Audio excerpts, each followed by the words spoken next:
Porteira aberta, seja bem-vindo ao podcast do Patrone, espaço para falar do agro com quem entende. Você já tentou imaginar como era a agricultura de Mato Grosso no início dos anos 70? Foi nesta época, quando muita gente duvidava da viabilidade da produção de grãos e fibras no Cerrado, que o nosso entrevistado mudou-se para cá junto com a família, uma das pioneiras no cultivo de soja por estas bandas. Testemunha participativa da evolução do agronegócio por aqui, ele relembra como a pesquisa foi essencial para transformar Mato Grosso na terra da soja, do milho e do algodão. Cultura, aliás, que recebe a atenção total do seu Álvaro. Continue aí, que você já vai entender o porquê.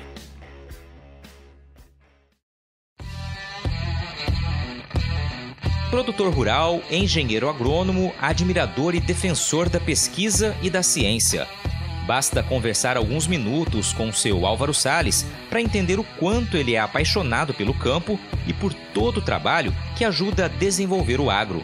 Paranaense com história escrita em Mato Grosso, ele exerce papel estratégico na nossa cotonicultura, a produção de algodão.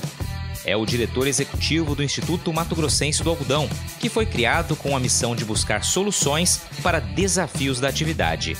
No bate-papo, ele lembra algumas contribuições do Instituto, fala sobre a busca pelo desenvolvimento de uma nova cultivar resistente ao bicudo, principal praga que ameaça as lavouras de algodão, e aponta o papel dos bioinsumos na atividade, que, segundo ele, podem reduzir pela metade o uso de defensivos químicos nas plantações.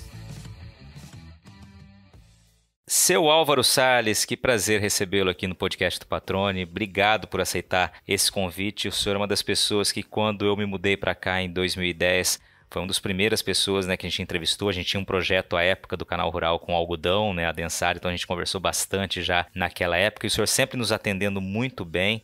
Queria já deixar de início aqui esse registro da satisfação que é sempre ouvi-lo, e aqui vai ser um prazer também eu conhecer um pouco mais da sua história, das suas origens e dos pensamentos que o senhor tem para o algodão, para que a gente consiga realmente dividir esse conhecimento, essas informações com quem está nos ouvindo. Obrigado por recebê-lo, seja bem-vindo ao podcast do Patrone. Tudo bem com o senhor?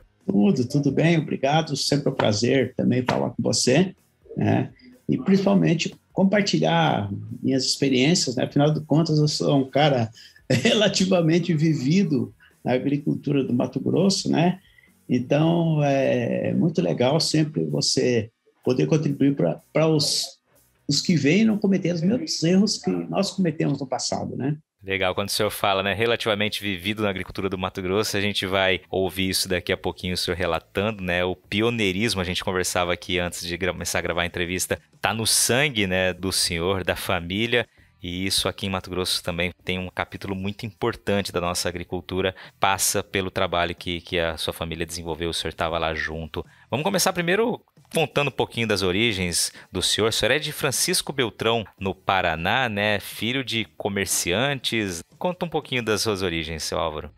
Na verdade, Marmeleiro, que é a verdade, a cidade que eu nasci, não tinha cartório, então eu fui registrado em Francisco Beltrão, E é muito mais fácil falar em Francisco Beltrão, porque o pessoal ainda conhece, Agora, Marmeleiro, daí o cara, da onde? Mas, enfim, Marmeleiro, meu pai veio de Carazinho, da região lá mais ao norte do Rio Grande do Sul, Exatamente, minha avó, quando ainda ela morava em frente, era vizinha de porta da mãe do Brizola, era amiga íntima da mãe do Brizola, Então, meu pai veio, quando começou a abrir aquela região, porque lá tinha muito pinheiro, Então, veio umas madeireiras da região de Carazinho, Dambros e Piva, outras empresas assim, e começaram a colonizar aquela região, e aí meu pai veio e instalou um pequeno comércio ali, e aí começou a sua vida de comerciante, realmente, comprando produto do produtor rural, juntando suíno, etc., levando para os grandes centros, fazendo aquele comércio das bodegas de antigamente, Era Adão Salles, secos e molhados em geral, Aí depois a gente mudou para Barracão, e em 68, meu pai sempre ouvia falar de Mato Grosso, acho que algum parente dele no passado tinha vindo para cá, ou alguma região, talvez o Pantanal foi agado, alguma coisa, e resolveu trocar tudo que tinha, né, pela fazenda, né, no Mato Grosso, e começou daí de 68 até 70, regularizando, porque era um espólio de um agricultor de lá, né, e aí, casualmente, adquiriu essa fazenda, né, então, em 68 já tinha feito o negócio, 70 finalizou tudo, e final dos anos 70 mudou para Rondonópolis, né? A região praticamente a única, você via alguma coisa de área desmatada em Maracaju, né? E depois nada mais, estrada de chão até Rondonópolis, né? Veio e se instalou, né? Sem dinheiro, porque tinha trocado tudo que tinha pela fazenda, e aí começou a nossa história no Mato Grosso, né? Eu pequeno, 12 anos, meu irmão 13, 14, e assim foi. E como é que foi esse início? O que o senhor se recorda desse início, o senhor com 12, 13 anos aí?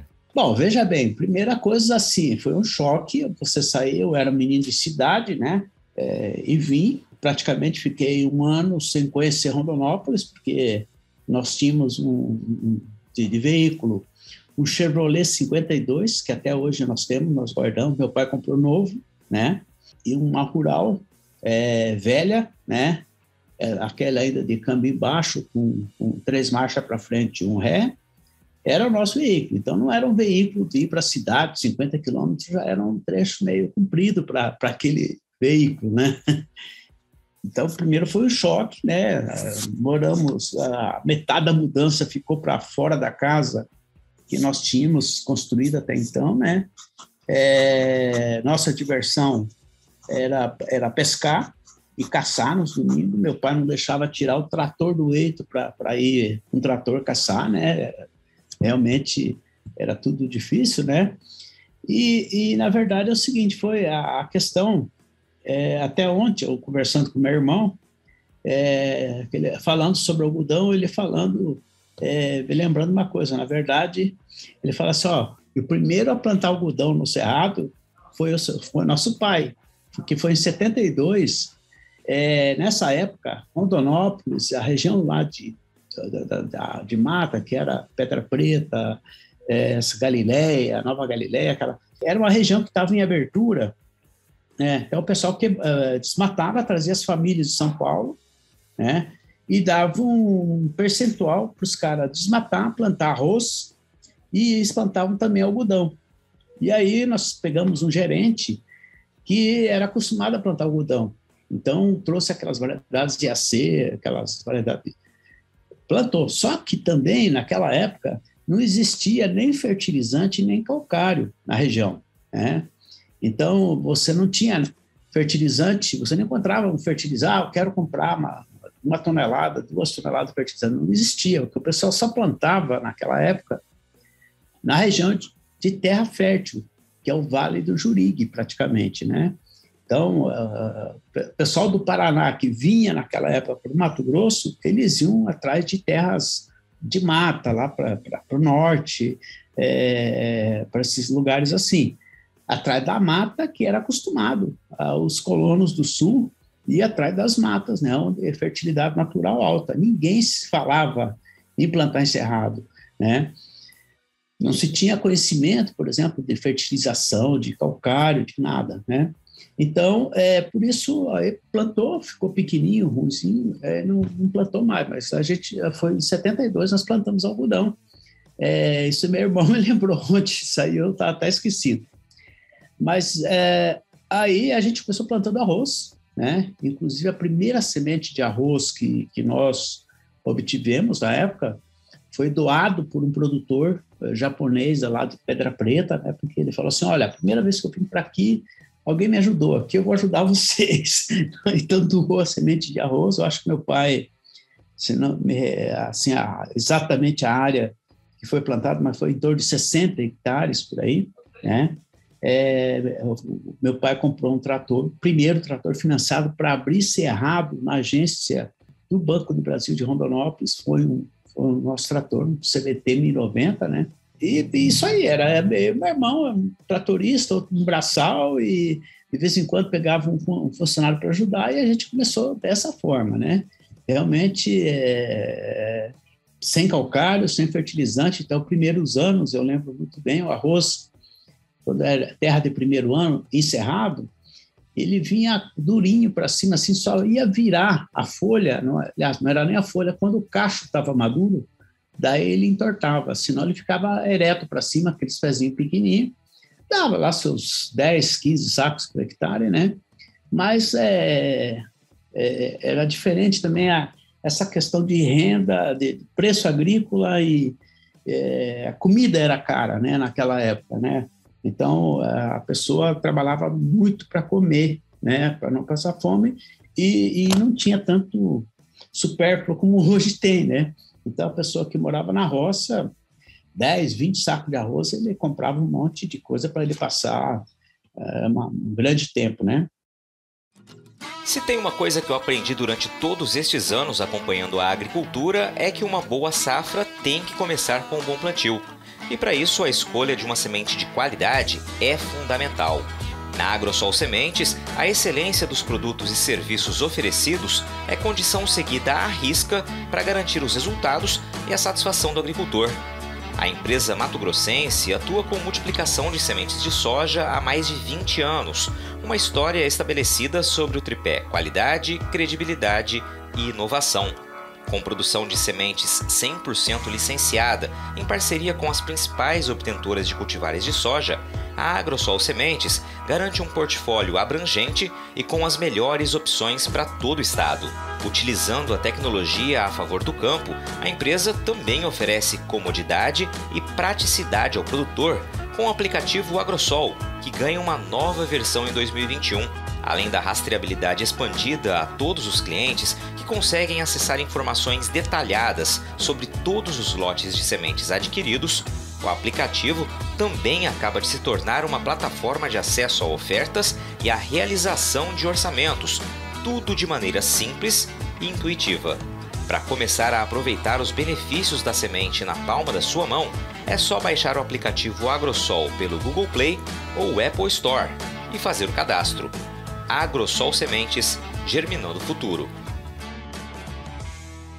Estou ouvindo o senhor dizendo aqui, né, e a gente falou ali, o pioneirismo está no sangue da família, e realmente, né, o senhor citou aí o primeiro algodão, ali, o primeiro plantio de algodão em 72, o primeiro financiamento ali via Banco do Brasil de uma máquina agrícola, né, o plantio ali na região de Rondonópolis, que ainda estava em fase de abertura, e mais adiante, depois do arroz, quando começa a entrar a soja lá à frente também, que tem a família de vocês como pioneiro em Mato Grosso, né? Exatamente. A gente começou, na verdade, como a gente veio do Sul, então, depois de 2 ou 3 anos, eu acho lá por 73, por aí, começou, de vez em quando vinha um parente nos visitar, e aí, nessa época, começou a soja crescer no Sul, né? Que, apesar dela ter a origem um pouco antes, mas ela começou a ser disseminada, por exemplo, final dos anos 60 e início dos anos 70, né?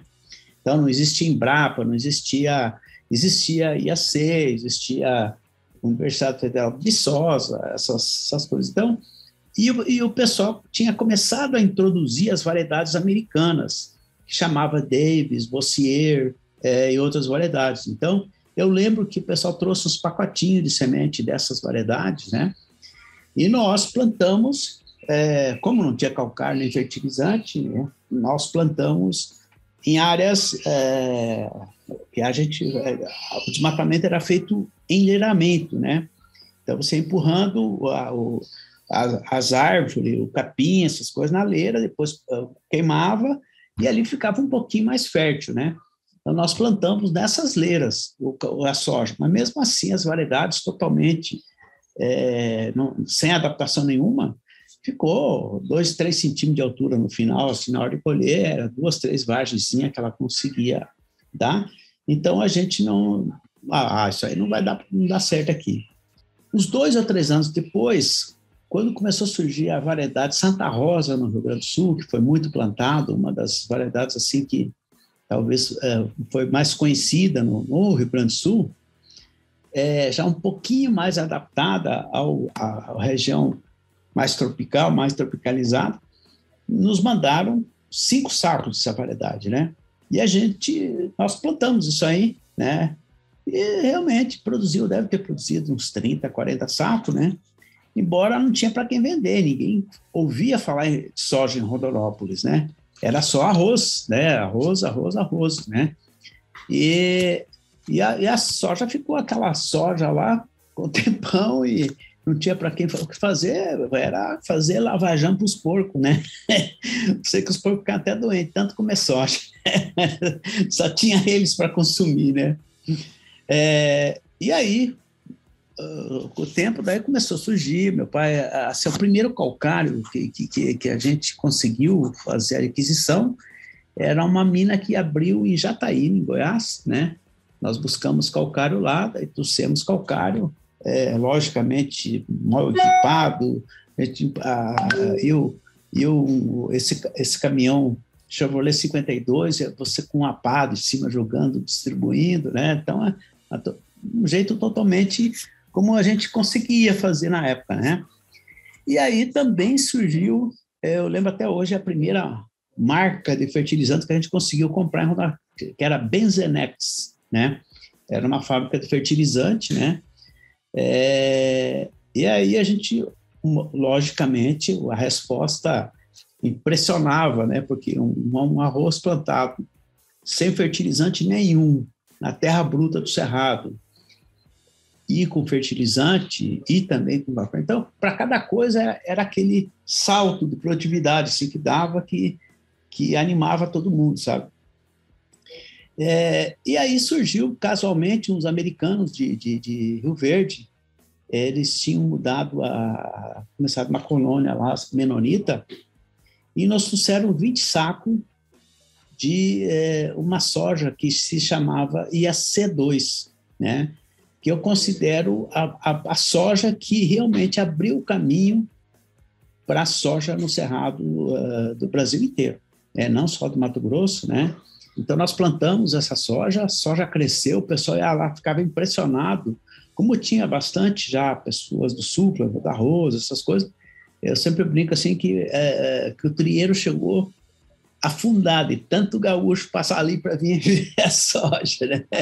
Porque começou a soja, falar no Sul, era soja para cá, soja para lá, então, de certa maneira, todo mundo estava em cima de querer produzir soja, né? Embora não tinha linha de financiamento para plantar soja, o Banco do Brasil ainda não estava seguro quanto à possibilidade de produção de soja no Mato Grosso, uma série de coisas, e aí a coisa começou, mas realmente a variedade, eu falo assim, o grande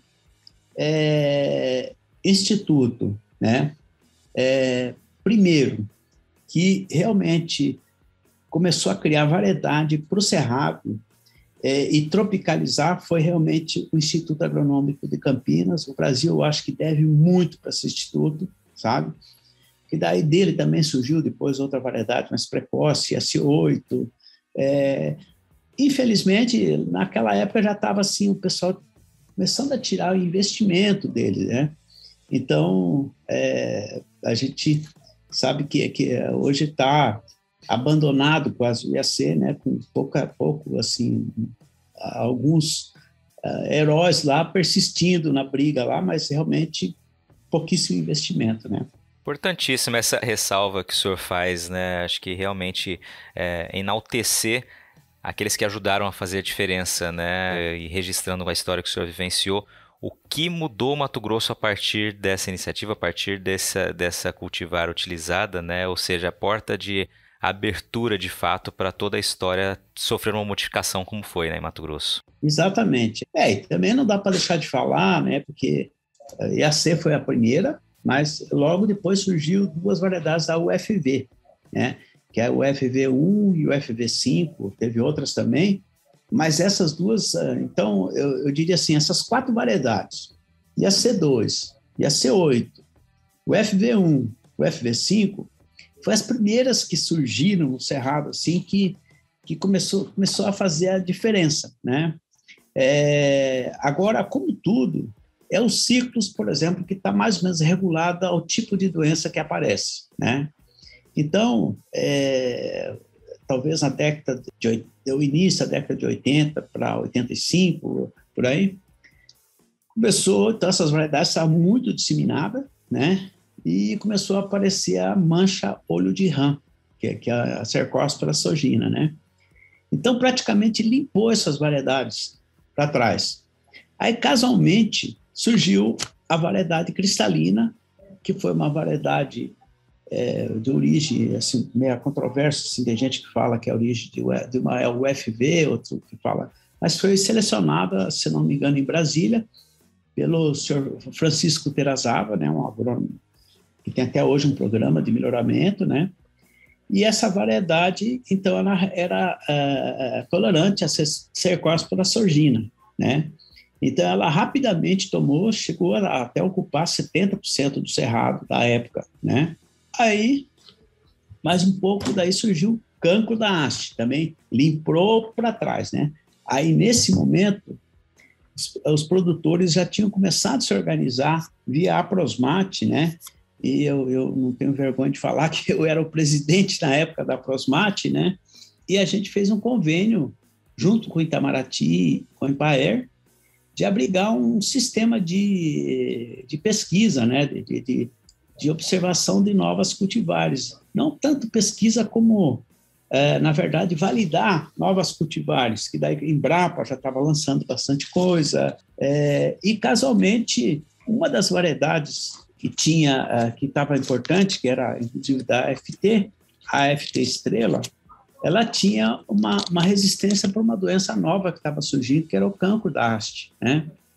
Então, o Dr. Tadashi, junto com a equipe de melhoramento da Embrapa, percebeu e viu essa resistência e aceleraram o cruzamento com a estrela, né? E, basicamente, então, quando chegou a doença para valer mesmo, eu falo assim, tinha disponível, graças ao esforço da Aprosmate e, em seguida, da Fundação Mato Grosso, que foi formada em função da Aprosmate, né? Uma série de variedades adaptadas com tolerância ao cancro da haste. Então, isso fez com que a cristalina passasse, né? E aí as variedades da Fundação Mato Grosso, né, ocuparam rapidamente esse espaço. Eu falo isso principalmente, né, Patrone, porque isso mostra o que é a importância da pesquisa, né? Então, o Mato Grosso realmente é o que é por causa da pesquisa, né? Se não fosse, por exemplo, a Fundação Mato Grosso, tá? Junto e principalmente com a força dos produtores do Mato Grosso, né? Porque eles, reunidos, né, puseram dinheiro, punham, que se fosse só deixar por iniciativa pública, coisa não tinha semente, demorava tudo. Eles rapidamente supriram o mercado de semente, né? E eu cito um nome aqui extremamente importante, que foi na época, foi o senhor Gilberto Gellner, né? Ele que foi o primeiro presidente da Fundação Mato Grosso e extremamente ativo nessa questão de semente, de produzir semente e coisa. E o Dario Orimoto, né, que realmente é muito, muito rápido, né, na tomada de decisão, supriu e eu acho que fez realmente explodir a soja no Mato Grosso, porque devido a que se tivesse parado no cancro da haste, de repente tinha atrasado 10 anos aí, né? Mas essa substituição rápida que teve da cristalina, que ocupava 70% do mercado, para as outras, daí era Xingu, Tucano, uma série de variedades de outros nomes, né? E também as outras iniciativas que tinha, a própria FT, tinha uma série de variedades resistentes a cancro da haste, né? Depois foi comprado pela Monsoy, e assim foi assim a soja, e aí, por fim, veio o nematóide cisto, que também foi outro ciclo assim, que teve assim, e realmente ali foi outro marco. Só que nematóide do cisto a gente achava que ia ser muito mais problema, por exemplo, não que não seja problema, a gente acha que é um grande problema, mas assim, um ciclo de milho, você voltava à produtividade razoável e tal, mas de qualquer modo, começou a surgir outro tipo de variedade, já com resistência a nematóide de cisto, né? Então, aí veio a pintado, veio uma série de outras variedades, e agora começa a surgir outros tipos aí de nematóide cisto, né? Então, se pesquisa parasse toda vez que, encontrei uma solução para nematóide cisto, né? E ficasse parada, hoje, por exemplo, tem N raças de nematóide cisto, né? Então, o produtor tem que conhecer realmente as raças que ele tem, o tipo de coisa para escolher a variedade certa, e existe variedade para cada tipo de infestação que ele tem, né? Então, é uma coisa contínua, né? Excelente, seu Álvaro. E é interessante que o senhor fala, né, já mostrando nesse relato mais extenso sobre a história da sojicultura aqui em Mato Grosso, os desafios, né, que já existiram, né, e que ainda existem, evidentemente, e destacou o papel da pesquisa, o quão fundamental ele é, né? A agricultura tropical por si só já é muito desafiadora, né? São muitos pontos que precisam ser superados, né, em termos de presença de pragas e doenças, enfim, e a pesquisa tem um papel fundamental. Eu queria fazer um link agora, dar um pulo no tempo, depois que o senhor falou um pouquinho da soja e detalhou um pouco dessa história tão importante para a nossa agricultura aqui, eu queria entender quando o algodão volta a fazer parte da vida do senhor, o senhor que desde 2007, né, é diretor executivo do Instituto Mato Grossense do Algodão, que tem um trabalho excepcional, né, desde a criação do Instituto, o senhor está também à frente dele. Eu queria que o senhor falasse quando o algodão volta a surgir na vida do senhor, fazer parte do dia a dia, e aí a gente já faz o link com o IMA. Bom, é importante falar, eu gosto sempre de falar das pessoas que foram responsáveis, né? Então, na verdade, o algodão no cerrado, o grande, eu acho, incentivador foi o senhor Olacir de Moraes, né? Isso aí não tem dúvida, né? Ele começou lá em Ponta Porã, né? Depois ele começou a abrir aqui em Itamaraty Norte, né? Aí, pelo conhecimento que ele tinha com o doutor Inácio Mamana, e por vezes o doutor Inácio Mamana com alguns produtores de Rondonópolis, tudo da região lá de Primavera, então começou a trazer essa cultura lá por 92, 91, 92, né? Essas foram as primeiras iniciativas. É lógico que, assim, a grande variedade que ele trouxe na época, e aí Embrapa rapidamente fez uma pré-seleção em cima, que foi a ITA 90, né?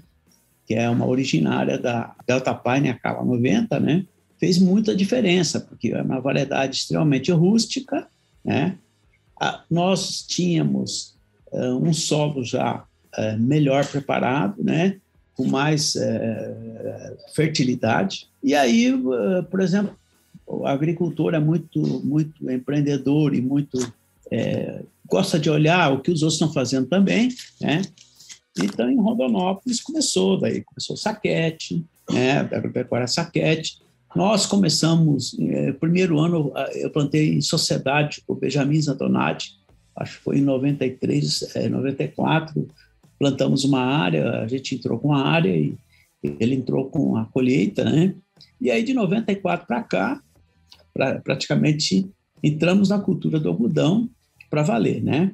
Sempre a gente esteve envolvido nas associações, nas iniciativas de criação de empresas para apoiar tecnicamente os produtores, né? Isso aí está, de certa maneira, no sangue da família, né?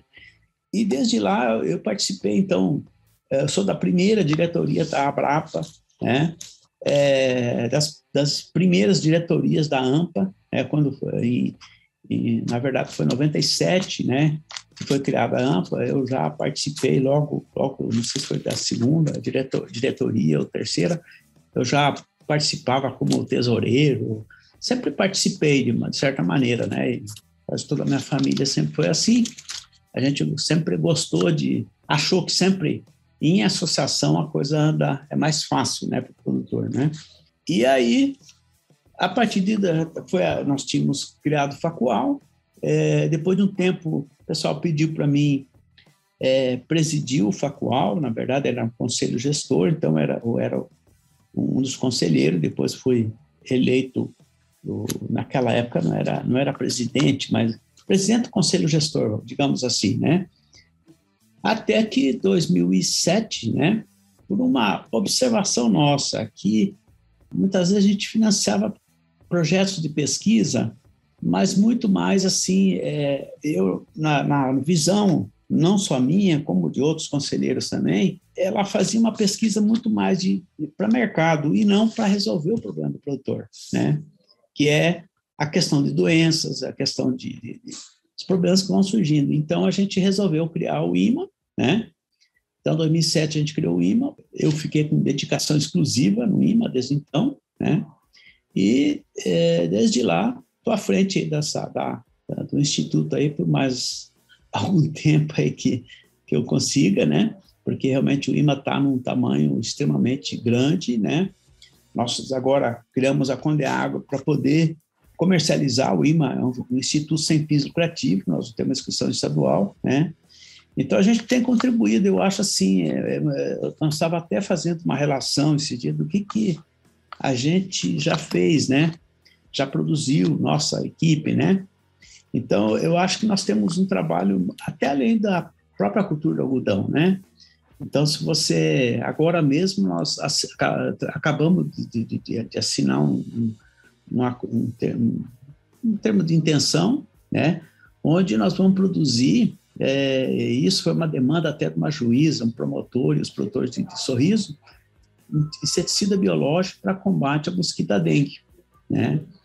Então, são coisas assim que você se envolve, o produtor está na comunidade, sente a necessidade, sente a demanda, é sempre procurado, porque e a gente vai fazer isso aí, e eu quero, se Deus nos ajudar aí, até meados, no início do ano, desse próximo ano, né, nós vamos estar já abaixo o custo, sei lá como que o pessoal vai resolver, porque a diretoria que resolve, né, mas com certeza vai ser uma coisa extremamente importante, né, para o Brasil. Hoje o Brasil ele já usa algum tipo de coisa, de produto assim nos seus combates, principalmente pela Anvisa, mas é tudo produto importado, né? Nós vamos ter um produto nacional fabricado no Mato Grosso, né, a baixo custo, com certeza, né, para ser distribuído aí nos municípios, estado, nas campanhas estaduais aí. Então, isso é um exemplo só, né, de coisas que a gente faz, mas tem N projetos aí também que ultrapassa além da pesquisa, só o trabalho em prol da cotonicultura direta, né? Você sabe que, além de ser o maior produtor de soja do Brasil, Mato Grosso também é uma referência na exportação do grão para outros países, né? Mas você sabia que o consumo da soja mato-grossense dentro do estado tem crescido gradativamente? Nas últimas 4 safras, o aumento médio da nossa demanda interna girou em torno de 5% ao ano, resultado direto do investimento na verticalização da produção, como o que é feito pela Ruth Brasil. A empresa processa mais de 1.000 toneladas de soja por dia, transformando o grão em farelo, que atende aos mercados nacional e internacional, e óleo, que é direcionado para a produção de biodiesel. Instalada no Distrito Industrial de Cuiabá, a fábrica vive um momento de expansão, com expectativa de ampliar já para o ano que vem a capacidade de processamento para 1.400 toneladas de soja por dia. Fundada em 2016 por empresários com mais de 30 anos de experiência no agronegócio, a Ruth Brasil prioriza a qualidade dos produtos e serviços prestados, seguindo rigorosos programas de boas práticas de fabricação, com o orgulho de ser uma empresa que acredita em Mato Grosso. Para conhecer mais, acesse www.rutbr.com.br.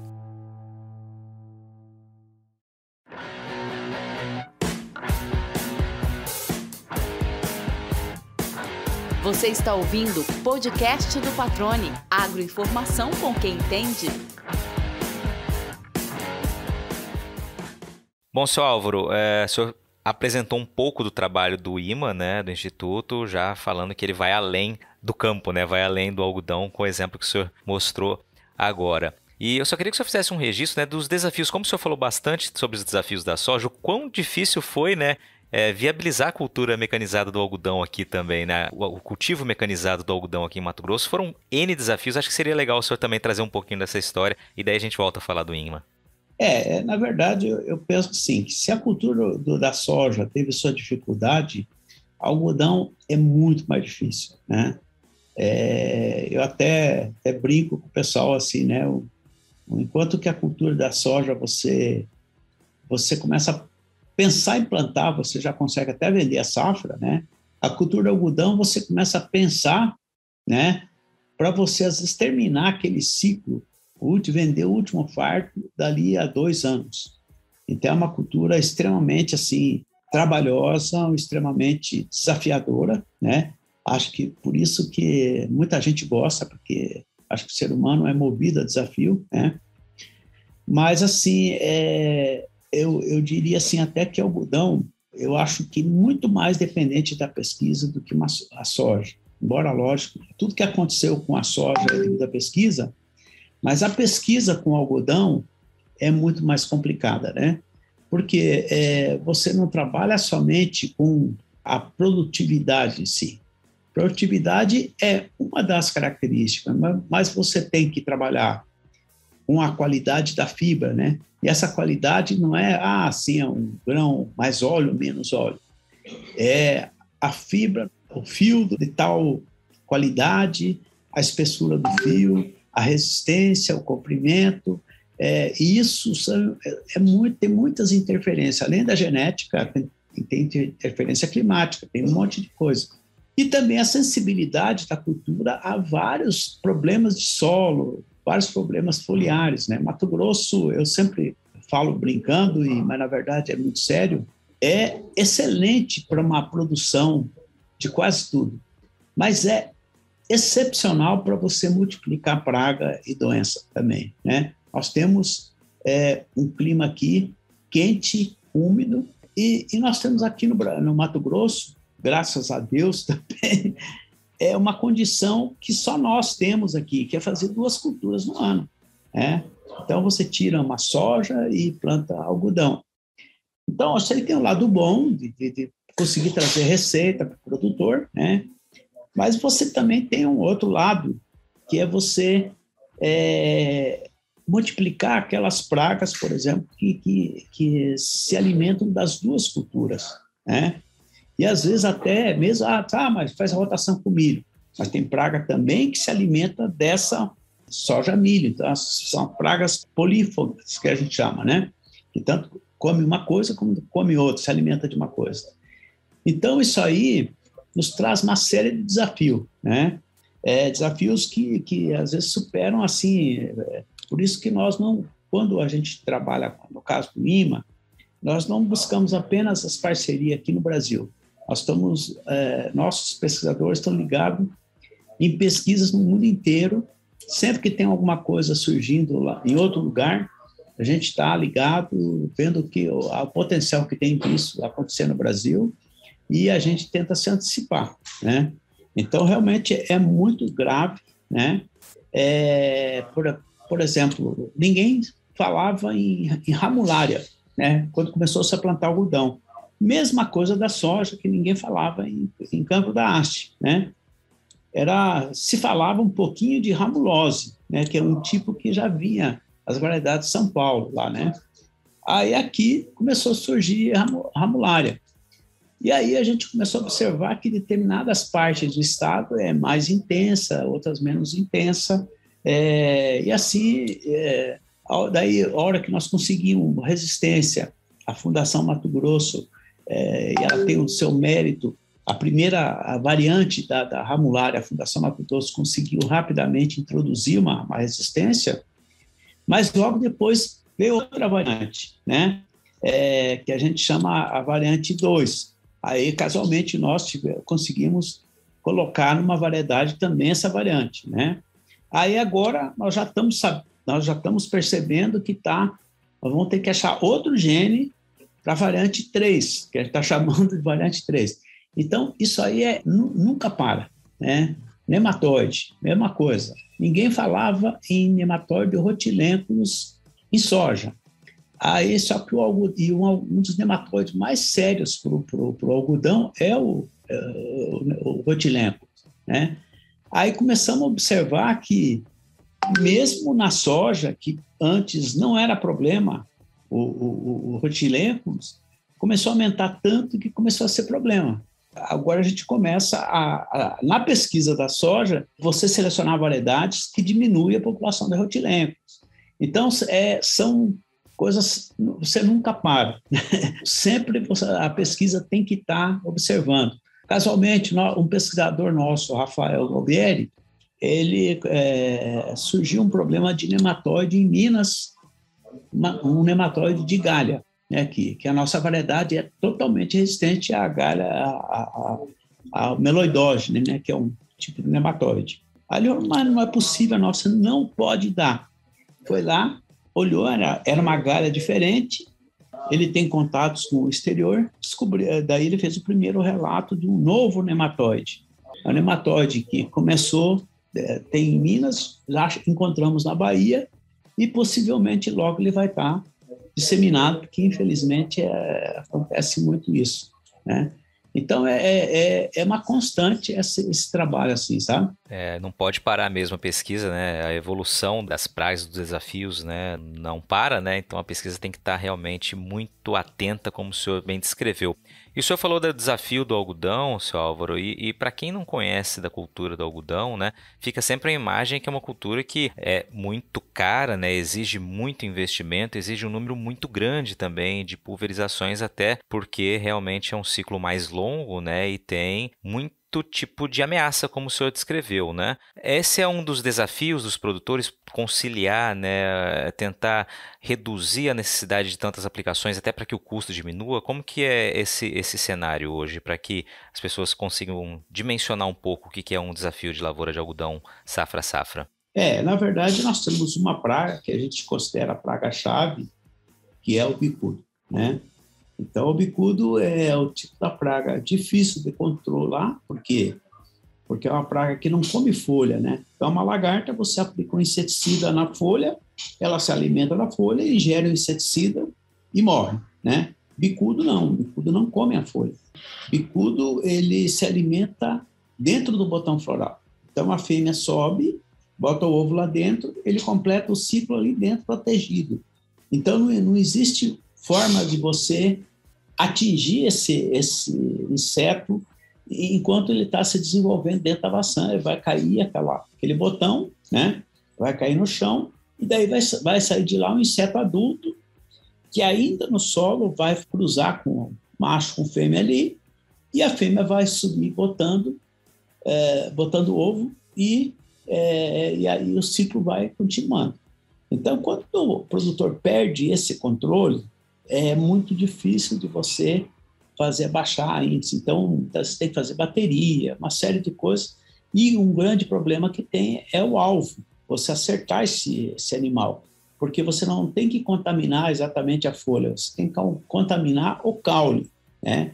Então, se o algodão está muito enfolhado, esse tipo de coisa fica bem mais difícil. Então, a tecnologia de aplicação tem que ser muito bem planejada, bem feita, né? Então, isso aí, muitas vezes,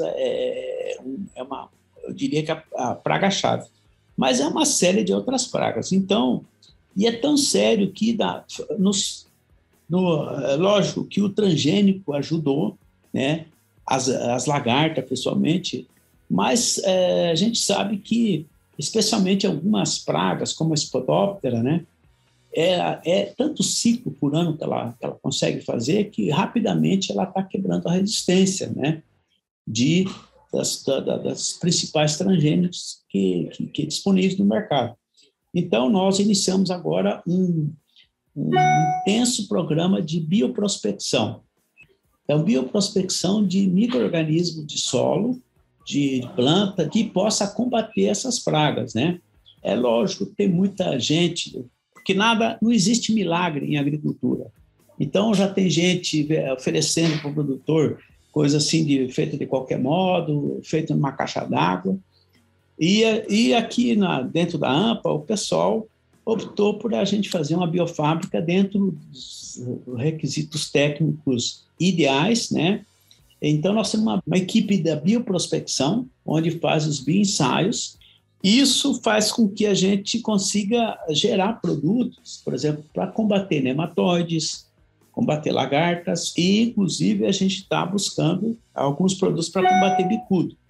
Logicamente, bicudo, como eu falei, a aplicação é bem mais complicada, então nosso foco está à frente a gente conseguir desenvolver um transgênico que possa controlar o bicudo. É uma coisa inédita, não existe no Brasil nenhuma empresa fazendo isso, nem no mundo. Todo mundo que a gente fala assim, vocês são loucos, né? Mas eu não tenho dúvida que nós vamos chegar lá. É um trabalho assim, realmente intenso. Logicamente, nós contamos com o apoio tanto de empresas americanas quanto de empresas europeias, né? Para nos auxiliar a fazer sequenciamento, fazer escolha de genes, fazer construções, né? Mas a própria introdução do gene, por exemplo, dentro da planta, nós estamos fazendo num laboratório de biotecnologia que nós temos em Rondonópolis, né? Tá? Então, nós temos esse trabalho em andamento, mas mesmo assim estamos também com o trabalho de buscar fungos e bactérias que a gente possa utilizar também aplicando na cultura, né? Então, nós temos um trabalho também, uma cooperação com a Exalc, nós temos cooperação com a própria Embrapa, temos cooperação com a USP em São Paulo, né? Nós temos trabalhos, por exemplo, tentamos desenvolver, porque eu sempre me preocupo, o IMA, nós temos essa preocupação dentro do IMA de buscar aquelas soluções proativas. O que eu considero solução proativa em agricultura? Aquela solução que você consiga evitar o problema naquele ano. Porque, vamos pôr um drone, simplesmente, fazendo uma imagem de uma lavoura, você vai ter uma solução reativa, ou você vai conseguir, de repente, corrigir o problema o ano que vem. Mas, de repente, se nós conseguirmos que esse drone, nós tivesse um espectro de imagem que pudesse indicar a presença inicial de uma determinada praga, isso aí você poderia tomar uma decisão que evitasse o prejuízo já naquele ano, né? Então, isso que eu chamo a decisão proativa em agricultura e a reativa, né? E nós estamos, na Exalc, iniciando um trabalho, e junto com a Embrapa também de São Carlos, tentando buscar uma solução para um problema também de nematóide, só que um nematóide que até então não era conhecido, que chama afelencoides. Era conhecido o problema como soja louca, onde ficava aquelas manchas de soja sem vagem que não amadurecia. Então, chegar na colheita, toda a soja pronta para colher, aquelas manchas onde a soja não conseguia amadurecer. Por que ela não conseguia amadurecer? Porque ela não tinha o esgotamento da planta em função da transferir para o fruto, né? Ela estava sem fruto, então ela não conseguia. Isso começou a acontecer no algodão também. Aí, tanto o nosso pessoal como outros pesquisadores descobriram que, na verdade, é um nematóide que vive no solo. Em todo o Brasil tem quase esse nematóide. Porém, em condição de muita chuva, ele sobe para a planta e é microscópico. Então, o monitor de pragas não consegue ver esse nematóide. E aí, como ele não tem fungo, normalmente o pessoal começa a aplicar fungicida na soja ou no algodão, ele começa a se alimentar, por exemplo, das partes moles da planta. Quando começa o tecido da planta a se diferenciar para sair uma inflorescência ali, ele vai lá e come ali. E aí a planta não produz o fruto, né? Então, nós estamos tentando descobrir agora maneiras, via fotônica, de nós conseguir uma detecção precoce disso aí. Porque nós já pesquisamos, por exemplo, e encontramos, por exemplo, inseticidas que, se você aplicar precocemente, você consegue eliminar a praga, né? A questão é você saber o momento de aplicação. E isso aí é microscópico, né? Você não consegue ver. Então, o nosso pesquisador já desenvolveu metodologia para produzir ele e você fazer o ensaio dentro de casa de vegetação, né? Agora nós estamos em fase de de tentarmos um equipamento que a gente consiga fazer essa leitura, provavelmente. Por enquanto, a gente está conseguindo com luz fluorescente, que seria uma imagem noturna, né? E, para isso, nós vamos ter que desenvolver um equipamento autônomo, tipo, não me atrevo a falar robô, né? Porque não seria bem um robô, mas que conseguiria andar à noite e você embarcar esse tipo de equipamento, né? E ele fazer a amostragem para você aquilo que a pessoa não consegue fazer a olho nu. Então, na verdade, assim, a gente tenta também buscar essas soluções dentro do IMA, né?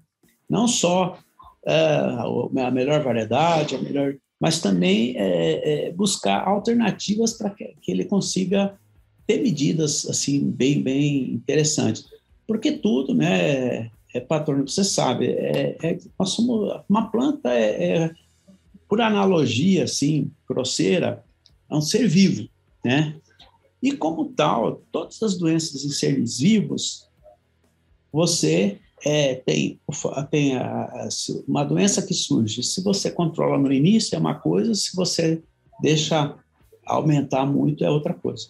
Então, a planta é igualzinho, né? Nesse ponto se assemelha ao tratamento do ser humano, né? Você pegar qualquer enfermidade, inicialmente, chegar lá, o médico resolve com pouco trauma, com pouca coisa. Se deixar tomar muita conta, vai ser muito mais complicado e o prejuízo será maior, né? Perfeito. Excelente analogia, né? E fiquei ouvindo o senhor falando aqui como é ampla a atuação, né? São várias frentes de trabalho que o senhor mencionou, várias parcerias, várias pesquisas em desenvolvimento. Muito interessante, muito rico esse trabalho, por isso que gera tamanho resultado, como a gente testemunha. Só queria trazer 2 pontos que o senhor comentou aqui. Primeiro, então vocês estão tentando desenvolver uma cultivar transgênica que seja resistente ao bicudo, né, com as parcerias que o senhor mencionou. Isso aí já está em quanto tempo de trabalho e a gente pode sonhar, imaginar uma resposta aí, quem sabe em quantos anos? Eu gostaria tanto de dar uma resposta para você assim, 2 anos, 3 anos, mas a gente não tem, a gente tem que ser realista, né? Primeira coisa, que se fosse fácil, já tinha os países que investem em pesquisa muito dinheiro, como os Estados Unidos, né? Estados Unidos investe bilhões de dólares aí só em um combate um programa de erradicação que aqui no Brasil seria impossível de ter em função das nossas leis ambientais, que lá praticamente aplica geralzão, assim, é uma operação de guerra, né? Aqui seria impossível, né? Primeira coisa, isso é muito nascente, que jamais você poderia aplicar inseticida nesses locais. Então, eu sempre falo assim, que eu acho que nós estamos indo para o 4º ano de trabalho, né? Estamos começando a ter alguns indicativos de que caminhos tomar, tá? Mas eu considero assim, até porque se nós chegar com 10 anos numa planta que controle bicudo, nós vamos levar mais uns 5 depois, tornando essa planta aceitável economicamente para o produtor, porque o algodão tem isso, né? Muitas vezes você tem uma planta resistente a isso, resistente àquilo, uma super planta, vamos supor, em termos de resistência à doença. Mas nós temos um grande problema na frente, que o algodão é para fazer camisa, é para fazer alguma coisa. Então, você tem que tornar essa fibra aceitável pelo mercado. E isso aí é um trabalho que normalmente demora bastante tempo. Então, quando você está buscando a planta transgênica que vai controlar, provavelmente você vai, alguns aspectos você deixa de lado, né? E lá na frente você, cheguei nela. Aí você vai ter que submeter ao melhoramento convencional para torná-la, tá? Então, eu acho que é um trabalho, no mínimo, de 15 anos aí, tá? Perfeito. E seria uma curiosidade que seria também com base na inserção de alguma proteína, assim como em outras cultivares que fazem, que são resistentes a algumas outras pragas no campo? Qual seria o conceito por trás dessa cultivar? Na verdade, a gente está tentando por 2 vias, né? Tem uma via que inclusive, ficou bem conhecida, falada na questão das vacinas aí, né? Que é a vacina com RNAi, né? que é a vacina da Pfizer, né, onde ela faz com que o organismo, lá o vírus, ele tem uma dificuldade de se adaptar às nossas células, né? Tá? Então, isso é uma técnica que está sendo usada principalmente pelo grupo de Brasília da Embrapa, né? É um trabalho conjunto. Já nós estamos à procura de uma proteína. Eu, particularmente, eu acho que isso vai ser eficiente quando a gente tiver uma proteína razoável, né? Que a gente consiga expressar isso de uma bactéria, né? Então, e é importante, assim, para quem não sabe, a verdade, você faz... Como que a gente faz? A gente pega, vai lá, coleta no solo e faz um bioensaio, né? Você põe numa dieta e põe as larvas do bicudo nessa placa, né? Essa placa, normalmente, aí você conta o número de insetos que não conseguiram sobreviver. Então, se ali foi interessante o número que ela achou, quer dizer que naquela cepa, que são milhares de genes, né? Nunca é um gene só, uma cepa, né? Uma cepa é uma bactéria que você pega. A gente tem que mandar para a França, uns parceiros nossos, eles fazem o sequenciamento disso e separam por bioinformática os genes que são possíveis de estar causando aquela morte. Aí nós temos que fazer de novo o ensaio, porque você não consegue pôr uma bactéria dentro da planta, você põe o gene, né? Então, aí a gente tem que descobrir qual o gene que está eficiente, ou se age sozinho, ou age em sinergia com outro, para pôr na planta, fazer uma construção, um promotor que faça expressar no botão floral, né? Porque é outra coisa, não adianta você expressar na raiz, o bicudo não ataca a raiz, ele ataca o botão floral, né? Então, é outra coisa que a gente tem que desenvolver também, né? Nós já temos desenvolvido isso aí, e numa quantidade muito pequena de proteína, porque a planta tem sua capacidade de multiplicar essa proteína dentro de uma estrutura, né? Então, se for, precisa de uma dose de não sei quantos mililitros, né? A planta não vai conseguir pôr isso aí, né? Então, tem que ser muito letal, realmente, essa proteína. E aí a gente vai pôr essa proteína só, não é uma bactéria inteira. Ela vai estar expressando uma bactéria, mas a gente vai ter que tirar dessa bactéria essa proteína. Qualidade e credibilidade. Na era da informação e com tantas notícias falsas, é fundamental saber onde encontrar conteúdos produzidos por quem sabe que o bom jornalismo exige responsabilidade. E foi comprometido com você que o portal Leia Agora montou uma estrutura robusta, com uma equipe experiente focada em comunicar de um jeito diferente e dinâmico. O portal se tornou a primeira multiplataforma com conteúdo online e audiovisual em Mato Grosso. Lá você fica sabendo tudo sobre política, esporte, cultura, entretenimento e também sobre agronegócio. Toda quarta-feira à noite tem o programa Agro Agora, apresentado pela produtora rural Adriane Steinmetz, que, aliás, foi a entrevistada do episódio número 5 do podcast. Vale a pena você conferir a história dela. No Agro Agora, a Adriane fala de temas importantes do setor, com o conhecimento de quem também está do lado de dentro da porteira. Para acessar todo esse conteúdo no site ou nas redes sociais, é só digitar leiagora.com.br. Bom, senhor Álvaro, eu disse que faria 2 observações. Uma foi com relação à questão transgênica, que o senhor explicou agora, né? Quem sabe a gente vai ter uma cultivar em breve, né? Nos próximos anos aí, 15 anos são rápidos, né? Passam rápido quando a gente fala em tecnologia, e a gente torce para que isso realmente seja exitoso, esse trabalho. E o outro ponto que eu queria conversar com o senhor falou das biofábricas, né, que a AMPA tem investido, um trabalho, né, junto ao IMA, e eu queria fazer uma correlação desse investimento em biofábricas com uma crítica, né, que costumam fazer, né, à cultura do algodão pelo número de quantidade de aplicações, né, que são feitas no campo, a questão ambiental. Eu queria que o senhor falasse qual o papel da biofábrica em responder a essas críticas, né? O que a gente pode esperar dessas biofábricas? Qual a realidade da cotonicultura em Mato Grosso hoje? Na verdade, Luiz, eu acho, assim, na verdade, eu gostaria de sempre falar o seguinte, que quando nós propusemos o trabalho para os produtores aqui aprovar a questão da biofábrica, eu falei assim, olha, minha proposta é que, na hora que nós tiver com a biofábrica funcionando, mais a genética, porque isso aí é uma coisa que tem que andar junto, né?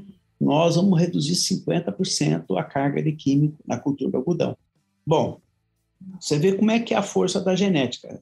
Nós lançamos um material inédito no Brasil, cujo número de aplicação contra a ramulária de 8 passou para 3.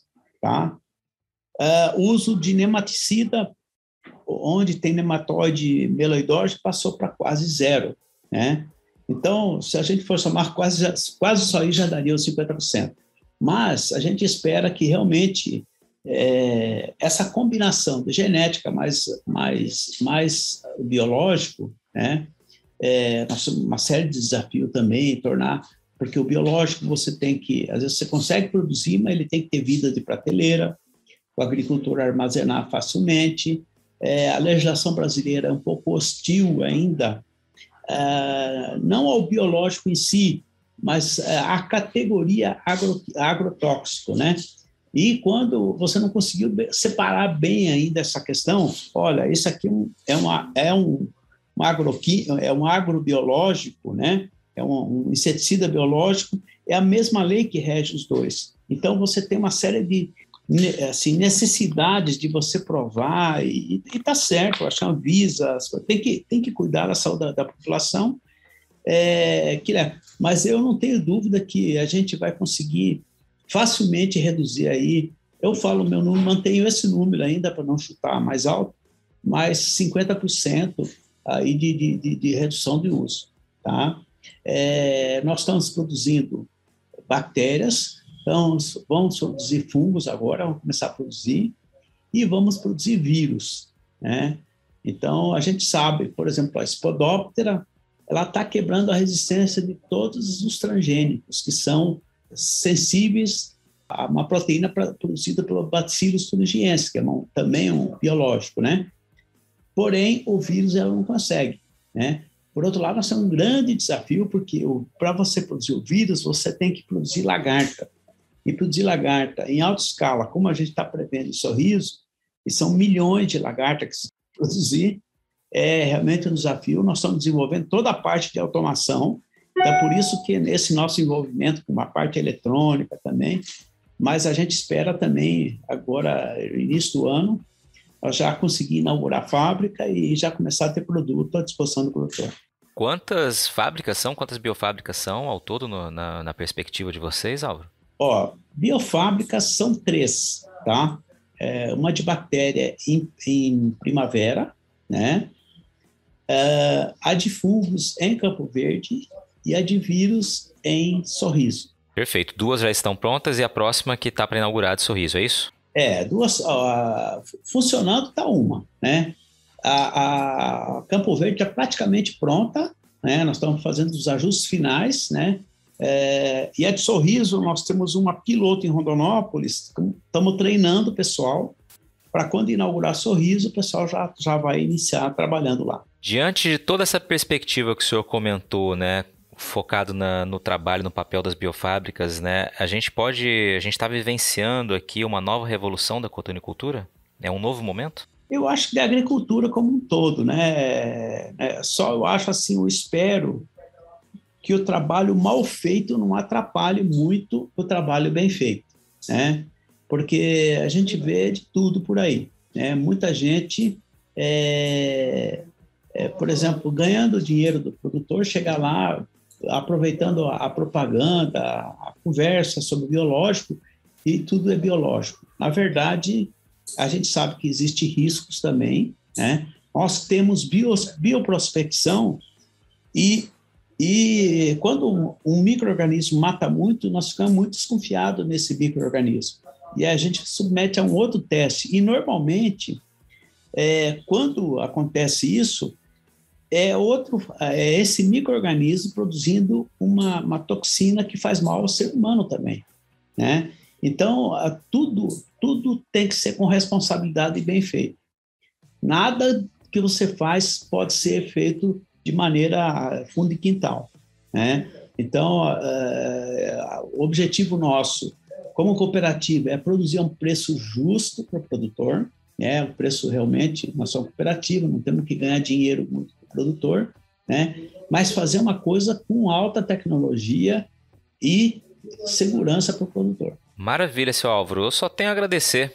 Entrevista muito rica. O senhor tem uma história incrível que realmente nos remete a conhecer toda essa evolução da agricultura aqui em Mato Grosso. Nosso nascimento da sojicultura, tem ali o sobrenome da família do senhor ali junto, né? O algodão também, todo o trabalho que foi feito e todo o trabalho que está sendo feito. Te agradeço muito por dividir a história e as perspectivas conosco aqui no podcast. Obrigado pela sua entrevista, viu? Obrigado eu poder contar um pouquinho da nossa história aí e falar sobre as atividades do Lima. E aí, gostou do bate-papo? Então dá aquela força e compartilha essa entrevista com os seus contatos. E olha, aproveita para mandar aquele feedback dizendo o que você está achando do podcast do Patrone. Pode criticar, elogiar, sugerir temas e pessoas para dividir boas histórias aqui nos próximos episódios. É só enviar uma mensagem lá no Instagram para @LuizPatrone que a gente troca uma ideia, viu? Então, gente, sucesso da porteira para dentro, força e fé da porteira para fora e vamos que vamos! Você ouviu o podcast do Patrone, agroinformação com quem entende.